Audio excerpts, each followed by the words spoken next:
Welcome back to the Tech Talks Daily Podcast. Now today I've got Alex Svinov from InSquad who's going to be joining me on the podcast. He's going to be talking about how he pivoted his life to become a serial entrepreneur. And up until I think he was 35, he found himself in finance and banking, living a nice life, but found it not too engaging or rewarding.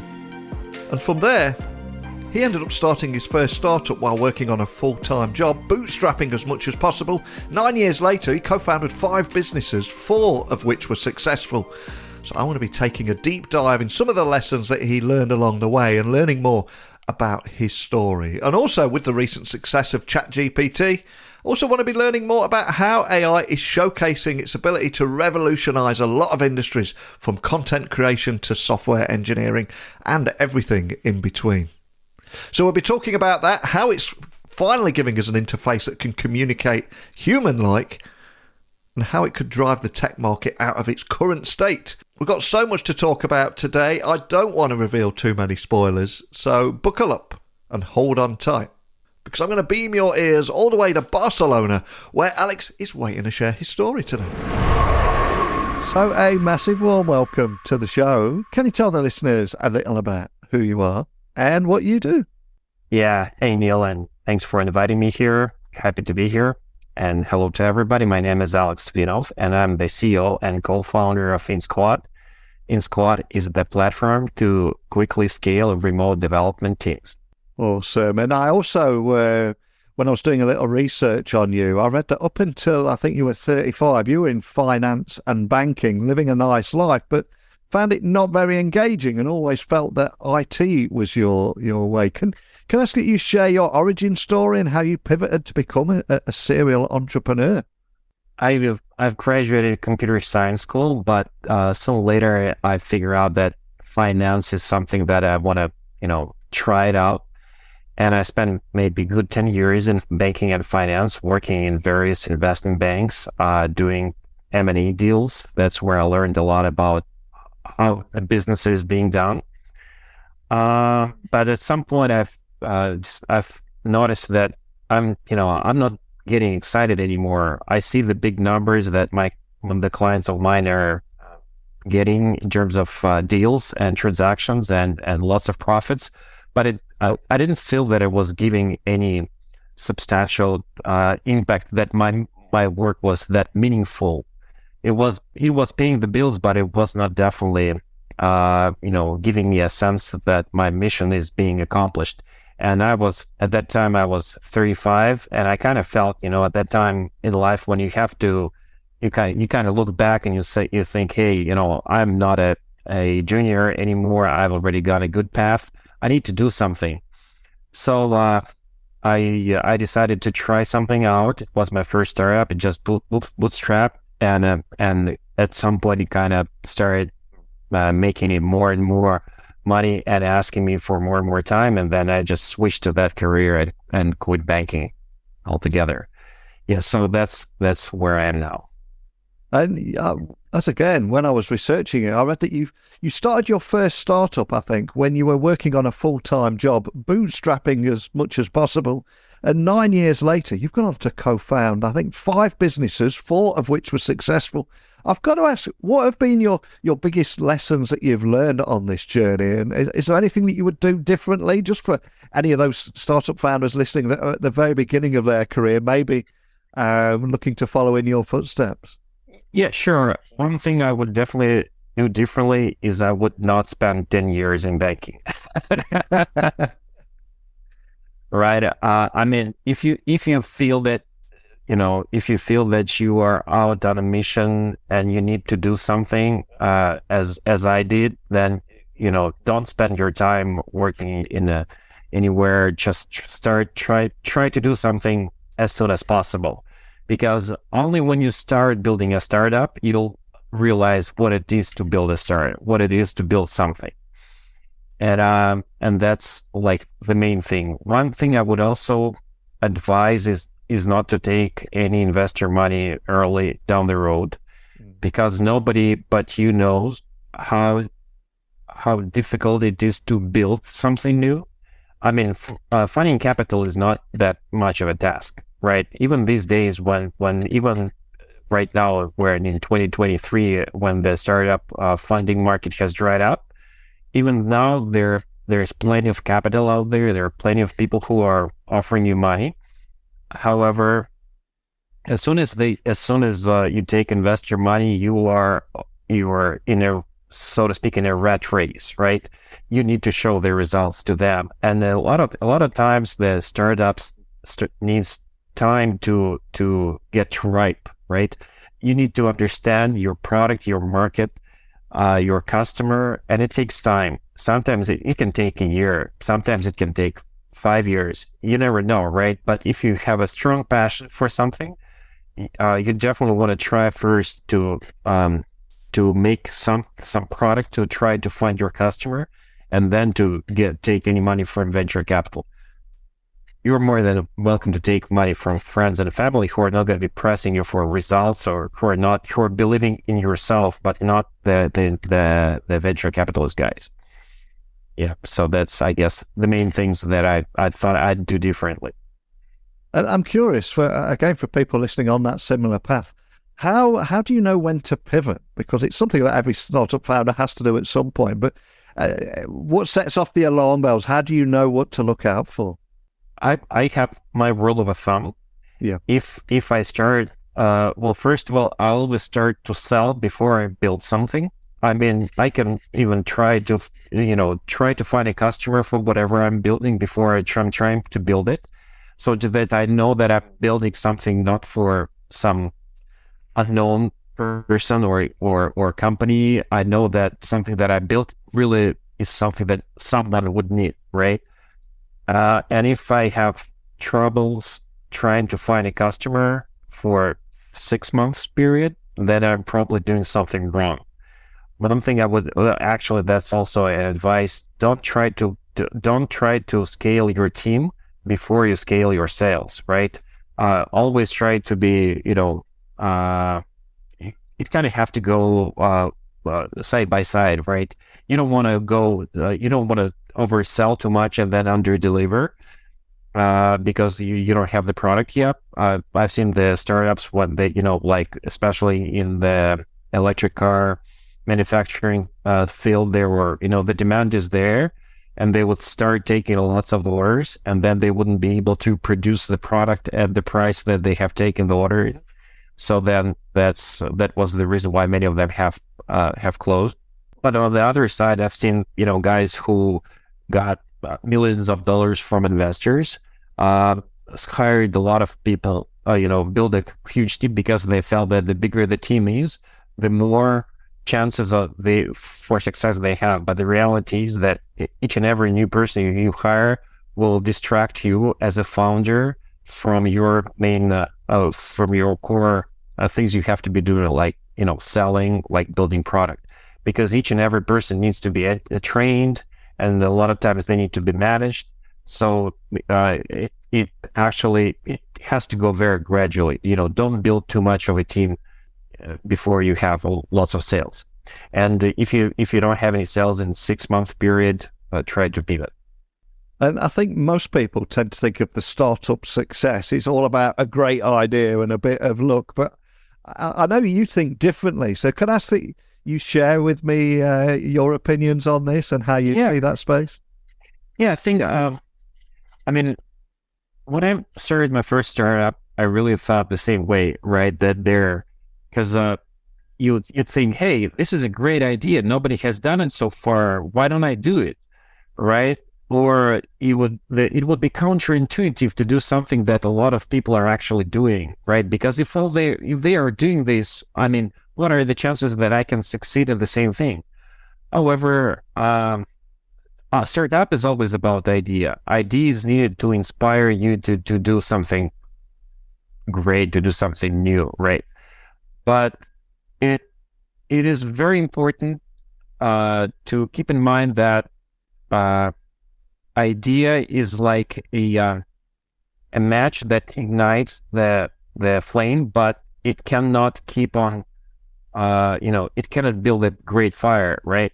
You need you need to put a lot of hours, a lot of days, a lot of work into, and a lot of love and a lot of passion into what you're doing, and you need to be prepared to withstand a lot of people saying, "Hey, this is a stupid thing." I remember one of my first, actually, I think, yeah, it was my first startup, and it was a fintech company that would do lead generation for banking. And we did the prototype, very small one. I like I said, I went out and started selling. And the first maybe 10 banks that I went to, they were like, "Hey, you know what? We're already doing this. I mean, you are not going to be able to sell this to anybody. This is just, nobody needs it, right?" And I'm like, well, maybe I'm doing something wrong. But then at some point, I kind of felt that, that it still is a very novel thing that will definitely change the way the banking system works. And at some point, yeah, we found a bank that said, "Hey, you know what? We think this is great. We want to try it." And we tried it out, and it really took off. And everybody at the banks who said that they are already doing that then became our customers. So it's it is very important to be able to withstand people saying no to you, and to be able to put extra hours. My wife said that when I was starting my first startup, she said that I went to sleep with my Excel spreadsheet, not with her in one bed. Oh, I love that. Yeah. So it is all about you as a founder believing in what you're doing, even after everybody says, that you're not great. And taking extra effort to do something better than everybody else does. And of course, with the recent success of ChatGPT, artificial intelligence is not only entering the mainstream now, but it's also showcasing its ability to revolutionize a lot of industries, and industries that you wouldn't automatically associate with AI, from content creation to software engineering. But can you expand on why you think AI is the most important technology, not just of this decade, but also how it can completely change the landscape? Yeah, I think I've been defending AI a long time ago, because even when all this NFT hype and the crypto hype came on, the reason why I believe that AI is the technology that will change the way we live is because it essentially the way the technology works, it mimics the work of our brain. So we are at a point when we can create a artificial brain that can take a lot of work that is currently being done by lower skilled personnel, or takes a lot of time to educate, and give it just to a computer, and we can produce as many computers as we want, right? Because it takes a lot of time to educate a person, and then the person can do only a certain amount of work, whereas a computer, capacity there is limitless. And since the invention of computer, the main and internet, the main block for human and computer interaction was the interface, right? You always had to type something in, and it wasn't able to understand you. You had all sorts of programming languages out there trying to solve this problem, right? But right now, with the AI and natural language processing and video processing, we can see that we can transform any type of data between that is produced by one person to a computer to another person seamlessly, and that your computer can understand you without any limitations. At this point, we can do computer can understand the most complex requests, and right now, for example, I see that there is a huge chance for search engines like Google, for example, to actually lose that market dominance, because the ChatGPT does it better and does it faster, and it also understands the context. So I think I think what we've seen in the last maybe 6 months is only the result of all the previous work that has been out there. And I've been just right now at the Barcelona Mobile World Congress, and there are quite a few new startups that are already capitalizing on ChatGPT. As a matter of fact, we at InSquad are also employing ChatGPT in our algorithms and are receiving a huge upside, and we can replace a lot of manual work that took a lot of time. So yeah, just like any, like an invention of factory conveyor by Ford 100 years ago, it revolutionized the car market. Same thing is going to happen to the human computer interaction, which is going to bring a lot of new things, a lot of new ideas to the market. And there are so many conflicting trends in the tech industry now, from the critical tech skill shortage and so many jobs going unfilled, especially in cybersecurity, and also many are saying that the growth in tech is over with the recent massive layoffs, especially with large corporates, with them reducing the headcounts by literally thousands. But I'm curious, do you think this is just a blip, what we're seeing right now? Well, if it's a blip, it's definitely a huge blip, right? But nevertheless, if we look at this in a long-term perspective, and we can see that, the software is becoming more and more ubiquitous, in a sense that, 20 years ago, you would have only 5 chips in a car.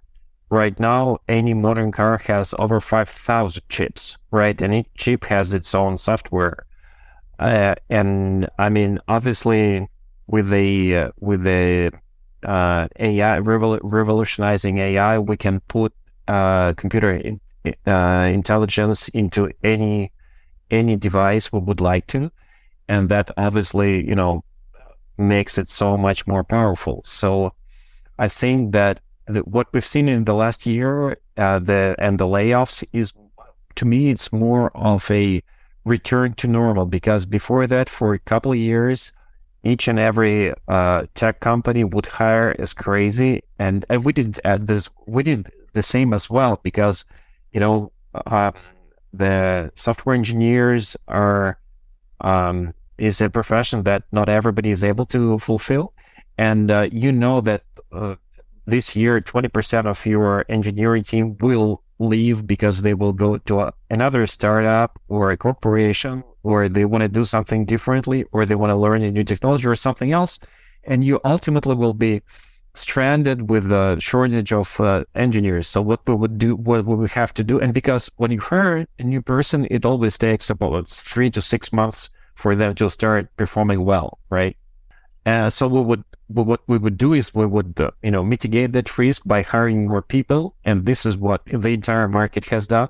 And therefore, every team at some point was overstaffed, right? Certainly with the large corporations like Microsoft, Amazon, you name it, right? So if you look at the current layoffs, they may be laid off 5 to maximum 10% of the workforce. And if you look at how they grew before, they would grow by 1 or 2% a month. So what we're seeing now is actually laying off maybe 3 to 5 months of growth of the team, right? So even now, after all the layoffs, Microsoft team is 20% bigger than it was 2 years ago. And a lot of people, I don't think a lot of people are actually realizing that, because when they say, they are laying off 10,000 people, well, Microsoft hired 3,000 people a month before that, right? So it's not such a big deal. And I don't see any other technology as that can be compared to computer science that can have such a huge leverage on the growth in economics. So I definitely see that we are still on a long-term path to growth. I see that software engineer or some form of engineering will become much more popular profession, because even these days, of all the 8 billion world population, less than 30 million are software engineers and architects and so on and so forth. So it's, what is it, like less than half of 1% that creates entire software for entire world that the world lives on. Yeah. So do you think the staffing and remote working trend will continue into the future? Not just in IT, but right across multiple industries. Do you think that's something we're going to see more and more of? I do believe in fundamentals of the long-term trends, right? Yeah. Each long-term trend has to have some global benefit for society.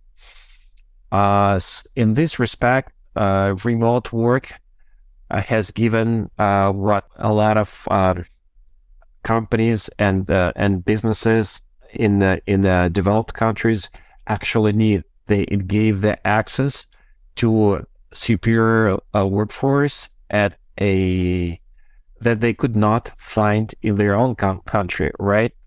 For example, with InSquad, we're helping startups hire remote engineers, and a lot of time. And I thought that when we started it, I thought that the main idea to hire remote engineers would be to save money. Turned out to be quite the opposite. Not the opposite, but it's completely different, because a lot of time people would come to us not because they want to save money, but because they are unable to find a certain qualification developer in their own home market. So there's no other way but to look remotely. Now, this probably is a little bit less acute in the last maybe 6 to 9 months.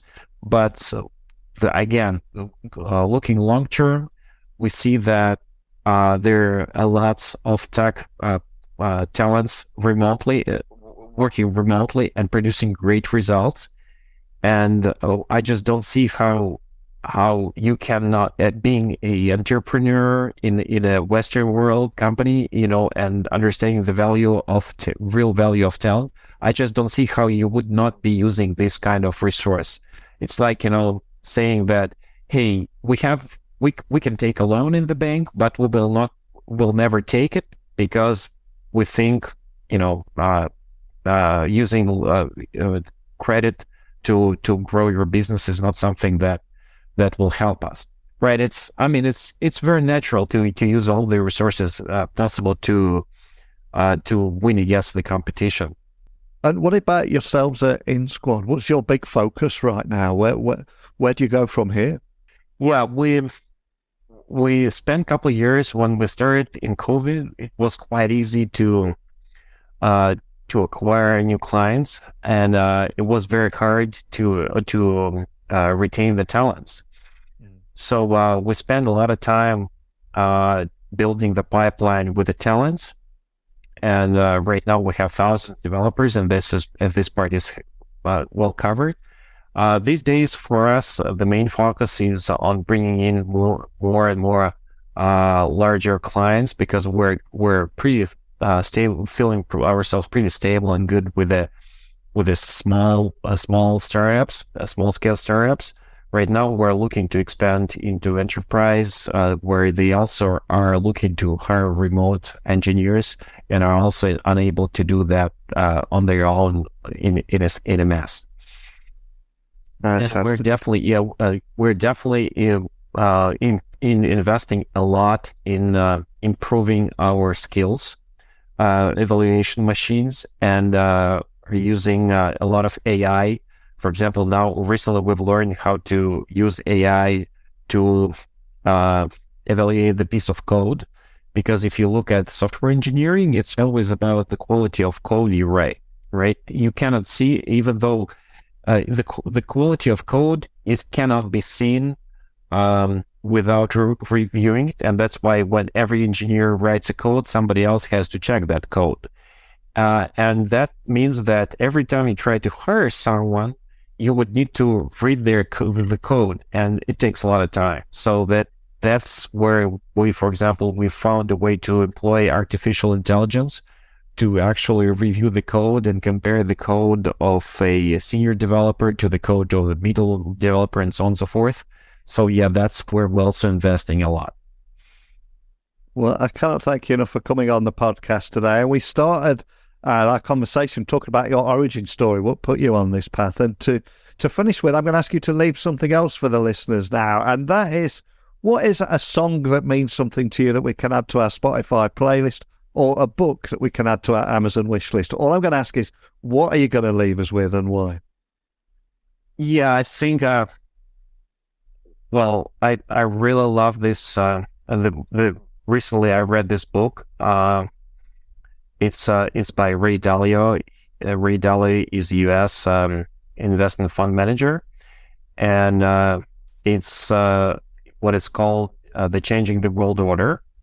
And I think these days what we're seeing with all the global conflicts and in Russia, Ukraine, China, and U.S.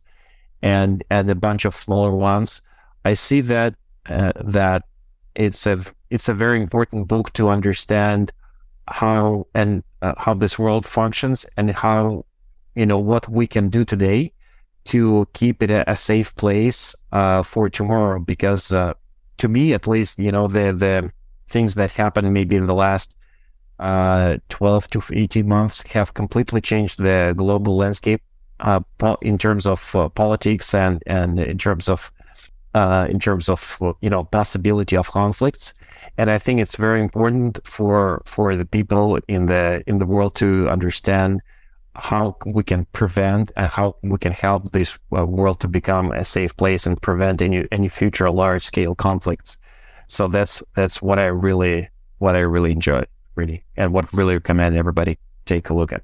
That's outside of the startup world. There's so many books I cannot stop reading that.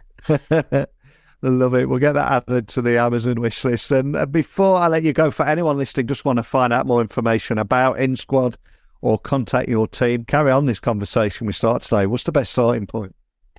Yeah, I think the best way is to connect with me on LinkedIn. My name is Alex, Alex, and Svinov, Svinov, and just connect with me. I'll be happy to take it further. Excellent. Well, I'll add links to InSquad so people can find you nice and easily, and your LinkedIn profile there. There's so much about InSquad, how you're helping. I read, but before you came on, you've helped tens of thousands of companies find hundreds of remote engineers lightning fast. Love the work you're doing. But today, for me, it was all about finding out more about you, your experience, your insights. So a big thank you for taking the time to share that with me today. Thank you very much, Neil, and thank you everybody for listening. Have a good one.